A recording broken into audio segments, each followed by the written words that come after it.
Good afternoon friends, এখন বাজে বিকেল 5টা। তো এখন আমি ট্রেনে চেপে গেছি দিল্লি থেকে। তো অনেকটা ঘুরলাম। আমার ব্লগ এতক্ষণ তো তোমরা যখন এই ব্লগটা পাবে তখন তো আমরা বাড়ি পৌঁছে যাব। আর good afternoon friends, welcome back to my channel Sangeeta daily life blog. কেমন আছো তোমরা? আশা করছি তোমরা সবাই ভালো আছো, আমিও ভালো আছি। আমার ভিডিও তোমরা এখন রেগুলার পাচ্ছ। আর আমি বৈষ্ণোদেবী থেকে ঋষিকেশ হরিদ্বার সব জায়গায় ঘুরে ট্যুর করে চলে এসেছি। আমি গেছিলাম 7 দিন 8 দিনের জন্য। আজ সকালেই এসেছি। তো ওখান থেকে এসেছি, এসে পরে টায়ার্ড লাগছিল, যেহেতু এতদিনের ট্যুর ছিল 7 দিন 8 দিন। তো ওখান থেকে কী কী আমি শপিং করেছি সেগুলোই এখন আমি তোমাদের সাথে শেয়ার করব। প্রথমে যেটা মেন ওখানকার, সেটা হচ্ছে এই দেখো প্রসাদ। এই প্রসাদটা, এটাতে মুড়ি, এলাইচি দানা, আখরোট, আমন্ড আমন্ড আখরোট কিছু কিছু অল্প অল্প দেখাই যাবে না, তো সেগুলোই থাকে। আর এই দেখো জয় মাতাদির একটা ফটো। এরকম দেখো অনেকগুলো নিয়ে এসেছি।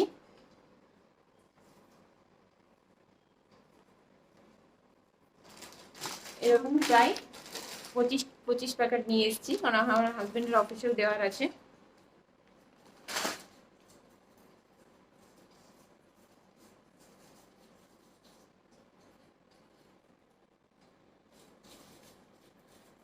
আর নিয়ে এসেছি এরকম, এটা ওখানকার খুব কেশর ফেমাস, ওখানকার কাশ্মীরের ওখানকার। এটা 1 গ্রামে নিয়েছে, 1 গ্রাম আছে এতে, প্রায় 450 টাকার মতো 1 গ্রামে। আর আছে এটা নিয়েছি কেশর।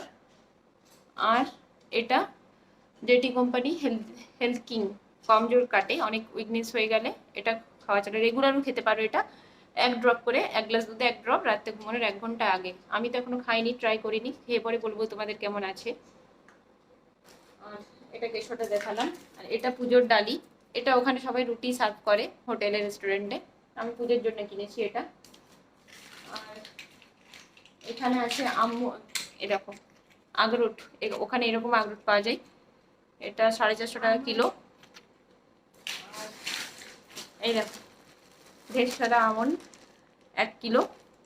এইটার মেন প্রসাদ আমন্ড আখরোট কাজু কিশমিশ, জয় মাতাজির মেন প্রসাদ ওখানে, আর মুড়ি। তো এইগুলো কেনা হয়েছে। আরও কিনেছি কিছু কিছু।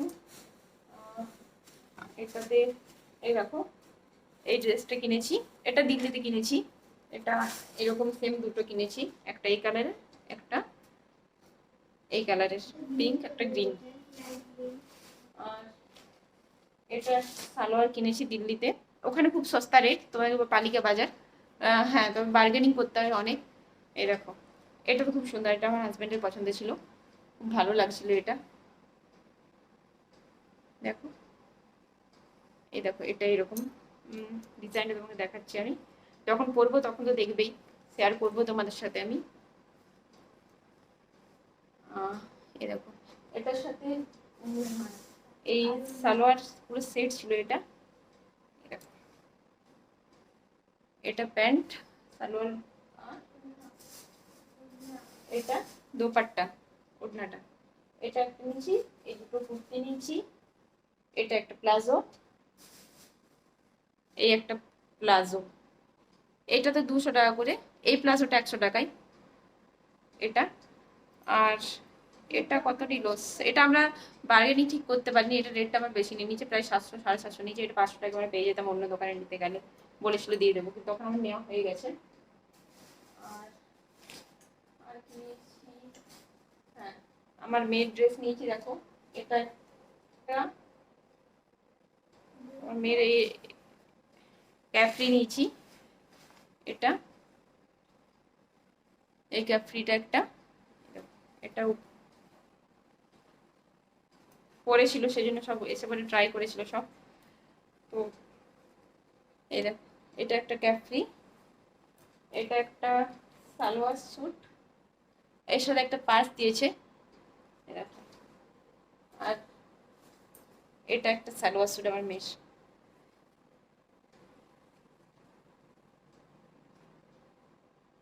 এইগুলো খুব একটা রেট না, 250-300 করে নিয়েছিল ওগুলো বার্গেনিং করে। আর এই পপের পাঁচটা আমার মেয়ে কিনেছিল, এটা কাটরাতে কিনেছিলাম, মনে আছে, এটা কাটরাতে কিনেছিলাম, 120 টাকা নিয়েছিল। এটা একটা, এটা হরিদ্বারে ইনভাইট ছিল একজনের বাড়িতে বলেছিল, তো সেখানে এটা আমার মেয়েকে দিয়েছিল। এটা একটা উলের জিনিস ঠান্ডার, এটা কি বলে আমি নাম জানি না ঠিক, তোমাদেরকে দেখাচ্ছি কি নাম, তোমরা জানলে আমার কমেন্ট করে বলবে। এই দেখো, এটা আমার মেয়েকে দিয়েছে ওরা, খুব সুন্দর, সঙ্গে পয়সাও দিয়েছিল আর চকলেট দিয়েছে, অনেক কিছু গিফট করে দিয়েছে। আমার হাজব্যান্ড নিয়েছে একটা বেল্ট নিয়েছে, ওটা খুঁজে পাচ্ছি না এখন, বের করলাম তখন আমি, বাট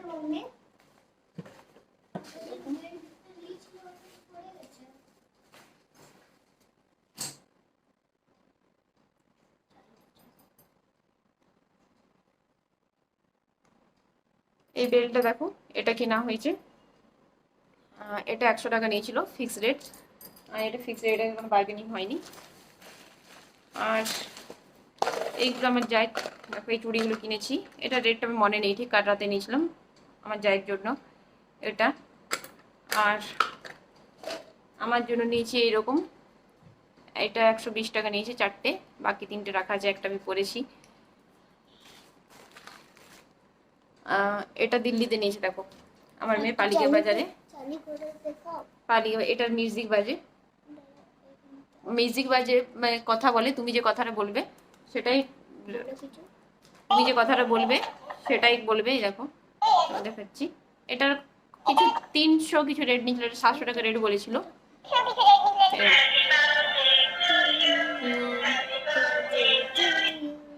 এটা এরকম কথা বলে।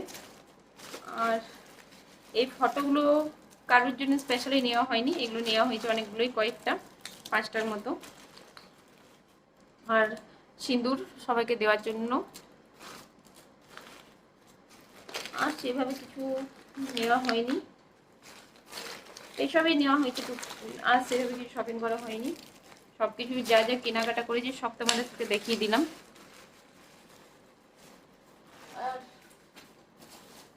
আর সেভাবে কিছু কেনা হয়নি, সব তোমাদেরকে দেখিয়ে দিলাম, এইগুলোই কেনা হয়েছে।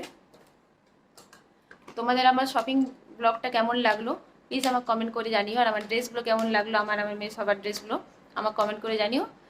আর তোমাদের আর যদি কিছু জানার থাকে এই ব্লগের এই টিপস নিয়ে, এই আমি যে এত 7 দিন জন্য কোথায় কোথায় গেলাম, কত কি খরচ হলো, সব কিছু যদি তোমরা জানতে চাও আমার কমেন্ট করে জানিও, আমি তোমাদের সাথে সব কিছু শেয়ার করবো ডিটেলসে। ওকে, আজকের ব্লগটা এখানেই এন্ড করছি। তোমার যদি ভালো লেগে থাকে তাই please please please like comment আর শেয়ার করো। এই যে আমার মেয়ে, প্লিজ প্লিজ প্লিজ, আমার মেয়েও খুব ভালো পছন্দ করে তোমার, প্লিজ। আর যদি কোনো কিছু জানতে চাও তাহলে কমেন্ট করে জানিও। এখনকার মতো টাটা, ভালো থেকো, বাই বাই। আবার কোনো ব্লগ নিয়ে তোমাদের সামনে চলে আসবে, দেখা হবে। রুমের অবস্থা দেখো কী অবস্থা, এই এত প্রসাদ, ব্যাগ, লাগেজ, এবারে এত মানে যাওয়ার সময় তো খুব ভালো লাগে, বাট দেখো আসার সময় কী অবস্থা, আসার পরে কী অবস্থা হয়, এতগুলো সব কিছু কাছাকাছি সব কিছু করতে হবে, তো জানি না কীভাবে করবো, তো ঠিক আছে করে নেবো, আস্তে আস্তে সব টাইম পাবো। Good morning friends, welcome back to my channel Sangeeta daily life blog. আজকে হচ্ছে 14 জুন আর আমি এসেছি 12 জুনে। এর ব্লগটা 11 থেকে কন্টিনিউ করছি, 11 জুন থেকে। সেদিনও জাস্ট বেশি কিছু শেয়ার করিনি, দিল্লিতে চেপে তোমাদের সাথে শেয়ার করলাম যে আমি ট্রেনে চেপে গেছি, দিল্লি থেকে আমাদের ট্রেন ছিল। আর এটা 14 তারিখের ব্লগ, 14 জুন। আমি তার মাঝখানে 13 তারিখে আমি কোনো ব্লগ বানাইনি, তা খুব টায়ার্ড লাগছিলো। সেদিনে এসে 12 তারিখে যখন এসে পরে তোমাদের সাথে আমি ভিডিও কী কী শপিং করলাম সেটুকুই শেয়ার করেছি, তো এটা 3 দিনেরটা একসাথে আমি অ্যাড করে দিয়েছি। আজকে আমার হাজব্যান্ড বাড়িতে নেই, চলে গেছে বাইরে, রাখি কিছু নিজে পার্সোনাল কাজে গেছে, তো তো সেই জন্য আজ উঠে অনেক লেট করে, এখন বাজে প্রায় 11টা, এখন আমরা নাস্তা করিনি। তো দেখো এখন আমি আলু ভাজছি, রুটি বানিয়েছি, আর আলু পেঁয়াজ ফ্রাই করব, আলু ভাজছি, এর সাথে পেঁয়াজ দিয়ে দেবো কিছুক্ষণ পরে। আর এদিকে ম্যাঙ্গো জুস বানাচ্ছি। ইয়ে করে তো ম্যাঙ্গো জুসটা রাখা ছিল বাড়িতে, এনেছিল তো নষ্ট, আমার হাজব্যান্ড যেহেতু নেই তাহলে, আর আমি ম্যাঙ্গো এরকম কেটে খেতে পারি না, তার জুস বানিয়ে খেয়ে নিই, তো ওই জন্য ম্যাঙ্গো জুস বানিয়েছি। আর এদিকে আলু পেঁয়াজ ফ্রাই করছি, আর রুটি তো আছেই, রুটি বানিয়েছি। তো সব কাজ হয়ে গেছে, স্নান টান হয়ে গেছে, পুজো হয়ে গেছে, সব হয়ে গেছে। তো এরপর আমি নাস্তা করব, আমি আমার মেয়েকে ম্যাঙ্গো কেটে দিয়েছি, ও খেয়ে নিয়েছে, তো সেই জন্য আরামসে বানাচ্ছি। দেখো তোমাদের ম্যাঙ্গোতে বেশি কিছু, ম্যাঙ্গোগুলো কেটে তার মধ্যে জল আর চিনি দিয়েছি, আর কিছু না। অন্যবারে তো আমি অন্যদিন যখন বানাই সেটাও তোমাদের সাথে শেয়ার করব, আমি আর একটা প্রসেস বানাই। এখন ম্যাঙ্গো বানানো হয়ে গেছে। আর দিল্লিতে দিল্লির ট্যুরটা আমি শেয়ার করিনি। দিল্লিতে আমরা জাস্ট কিছুক্ষণের জন্য নেমেছিলাম, 4 থেকে 5 ঘন্টা টাইম ছিল আমাদের। দিল্লি থেকে ট্রেন ছিল, দিল্লির যে আনন্দ বিহার আছে সেখান থেকে আমাদের ট্রেন ছিল, তো দিল্লি থেকে আমরা মেট্রো করে আনন্দ বিহার চলে গেছিলাম। আর দিল্লিতে আমরা যেটুকু টাইম ছিল সেটুকু আমরা হোটেল নিয়ে নিই, আমরা ওখানে পালিকে বাজার, খুব ফেমাস বাজার, যেটা এসি, পুরো মার্কেট এসি বাজার আছে। দিল্লি স্টেশন থেকে বেরিয়ে মেট্রো করে যেতে হবে, আর স্টেশনের পাশেই মেট্রো। তো সেখান থেকে আমরা চলে গেছিলাম পালিকে বাজার, সেখানে খুব সেখানে অনেকটা শপিং করলাম, সেখান থেকেই শপিং করেছি, তোমার সাথে শেয়ারও করেছি, ওখান থেকেই শপিং করেছি। যদি তোমরা কখনো যারা দিল্লিতে যাও, কখনো যারা দিল্লিতে থাকো, বাইরে থাকো, তারা প্লিজ দিল্লি গেলে পালিকা বাজার আর একটা মার্কেট আছে সরোজিনী মার্কেট, সেটা তো আমি টাইম পাইনি, তার জন্য যেতে পারিনি। সেখানে গেলে কিন্তু তোমরা শপিং জরুর করবে, অনেক মানে গেলেই কিনতে ইচ্ছে করবে, এইরকম আর কি মার্কেটটা। তো দেখো আমি আলুর মধ্যে নুন আর হলুদ দিয়ে দিচ্ছি, তারপর কিছুক্ষণ নেড়ে এটাকে 1 মিনিট নেড়ে ঢাকা দিয়ে কিছুক্ষণ রেখে দেবো। আর এদিকে আমার ম্যাঙ্গো জুসও হয়ে গেছে। আর হাজব্যান্ড বাড়িতে না থাকলে যা হয় আর কি, আর খুব টায়ার্ডও, যেহেতু কদিন থেকে ঘোরাঘুরি হয়েছে, খুব টায়ার্ডও লাগছিলো, আর আরও রেস্ট পেয়ে গেলাম। আবার রুটিন আসতে 1-2 দিন টাইম লাগবে। আর এখন থেকে চেষ্টা করবো রেগুলার ব্লগ বানানো। হ্যাঁ, এই কথা আমি বারবার তোমাদের বলি যে আমি রেগুলার ব্লগ দেবো, কিন্তু দেওয়া হয়ে ওঠেনি। কিন্তু সত্যি বলছি ট্রাই করবো, অনেক ট্রাই করি, যেহেতু আমার মেয়ে ছোটো, বাড়িতে একা থাকি, তাহলে ভিডিও অনেক বানানোর চেষ্টা করলে টাইম পাই না এডিটিং করে। দেখো আলুটা প্রায় ভাজা হয়ে গেল, আমি পেঁয়াজ দিয়ে দিচ্ছি, পেঁয়াজ দিয়ে ঢাকা দিয়ে রেখে দেবো, যাতে পেঁয়াজটা একটু সফট হয়ে যায়। তো সেরকম পেঁয়াজ দিয়ে দিচ্ছি, আলু পেঁয়াজ ভাজা হয়ে গেলে তারপর আমরা নাস্তা করবো। আর এটা আলু পেঁয়াজ ভাজাটা বেশি করে বানাচ্ছি, কারণ রাত্রে আমরা রুটি বানাবো না, গরমে ভাতেই খেয়ে নেবো। গরমের সময় ভিজা ভাত আর আলু পেঁয়াজ ভাজা খেতে খুব ভালো লাগে, খুব টেস্টি, কাঁচা পেঁয়াজ নুন, খুব টেস্টি লাগে। দেখো আমি ঢাকা দিয়ে দিয়েছি। আর এবার আমি যাচ্ছি, দেখো। আর এই ব্লগটা আমি 3 দিন থেকে কন্টিনিউ করছি, তো আর বেশিক্ষণ কন্টিনিউ করব না। তো দেখো আলু পেঁয়াজ ভাজা হয়ে গেল, এদিকে জুসও আমার হয়ে গেছে, আর দেখো রুটি। তো এখন ফটাফট আমরা নাস্তা করে নিই, নাস্তা করে কিছুক্ষণ রেস্ট করব। মার্কেটে যাওয়ার আছে, আমার কিছু জিনিস আনার আছে, তো দেখি। আজকে দুধ দিয়ে যায়নি, তো দুধ আনতে যেতে হবে। তো দুপুরে রান্নার দেখি, দুপুরে কি বানাবো সেটাই ভাবছি। ননভেজ যেহেতু এখন আমরা খাবো না, বৈষ্ণবদের দিকে আসার পরে কন্যা ভোজন করাতে হয়, তারপরেই ননভেজ খাবো। তো এখন সেই জন্য কিছু নিয়ে বানাবো ভেজ। আর আমাদের নাস্তা করা হয়ে গেছে, এখন দুপুরের জন্য ভাত বানাচ্ছি, বানানো হয়ে গেছে। আর এদিকে ভাতের সাথে আলু চোখা, ফ্যান ভাত আর ঘি, খুব ভালো লাগে দুপুরে। এটা আমাদের চটজলদি হয়ে যায়, চটজলদি খাবার যদি কিছু হয়ে থাকে, আলু চোখা, ফ্যান ভাত। কারণ ডাল আমার মেয়ে খুব একটা পছন্দ করে না, আমিও খাই না, তো তার থেকে আলু চোখা, ফ্যান ভাত খেয়ে নিলে মানে গরম গরম ওটা খুব ভালো লাগবে। তো আমি এখানে পেঁয়াজ কুচি করে রেখেছি, আর আলু বয়েল করা হয়ে গেছে। আর এদিকে দেখো ভাত বানানো আছে, বানিয়ে নিয়েছি। আর তেল দিয়ে পরে আমি তেল দিয়ে পেঁয়াজগুলো জিরা দেবো, জিরা দেবো, আর হাঁড়ি মির্চ দেবো, মানে কাঁচা লঙ্কা, তো সেগুলো দিয়ে আমি পেঁয়াজটা দিয়ে দেবো। আর তোমাদেরকে একটা কথা আমি শেয়ার করেছিলাম, বৈষ্ণোদেবীতে আমি আমার হাজব্যান্ডের সঙ্গে আলাদা হয়ে গিয়েছিলাম, তো সেটা পুরোপুরিভাবে আমি শেয়ার করিনি। তো যখন দর্শন করে দিয়েছিলাম তখনই আলাদা হয়েছিলাম, মানে আমার হাজব্যান্ড ওখানেই দাঁড়িয়েছিল, বাট আশেপাশে কোথাও ছিল, আমি দেখিনি, আমার হাজব্যান্ড আমায় দেখতে পাইনি। তো তখন ওখানে আলাদা হয়ে যাওয়ার পরে আমি তো খুঁজতে খুঁজতে অন্য গেটে চলে আসছি। মেন মন্দির ছিল 5 নম্বরে, আমরা বেরিয়েছিলাম, আর আমি খুঁজতে খুঁজতে প্রায় 3 নম্বর গেটে চলে এসেছি। তো ওখানে এসে মানে অনেক নার্ভাস হয়ে গেছিলাম, যেহেতু আমার কাছে কিছু ছিল না, পার্স, ফোন, মোবাইল কিছু ছিল না, কারোর নাম্বার পর্যন্ত আমার মনে ছিল না, শুধু আমার ভাইয়ের নাম্বার আমার মনে ছিল।